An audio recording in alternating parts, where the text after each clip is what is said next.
Driver Maurice Graham's refusal to give evidence was met with grave disappointment at today's hearing.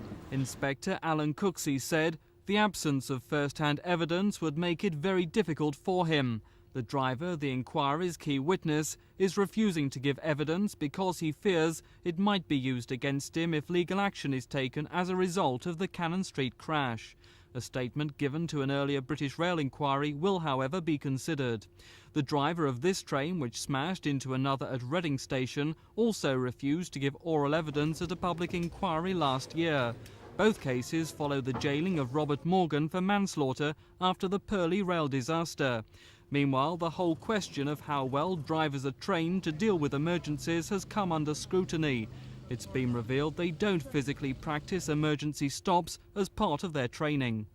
Edwin Waite, a senior instructor with Network South East, admitted drivers are given no practical training of how to apply emergency brakes as part of their training. He also said simulators were not used.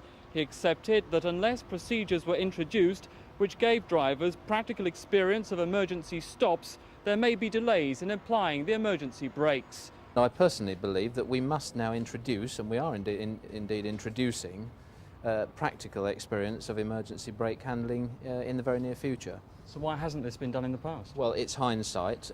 Quite frankly, there's no doubt that with most of our training being undertaken on passenger trains, under supervision of course, that severe discomfort would result if we were to apply the emergency brake during the course of a passenger train movement, and therefore we do not permit that to happen. British Rail promised that simulators will be introduced later this year as part of driver training. Earlier, the inquiry was told the driver of the Cannon Street train followed the emergency braking procedures as he approached the buffers, but the train kept going. A BR employee who was also in the cab said the driver shouted the brakes had failed.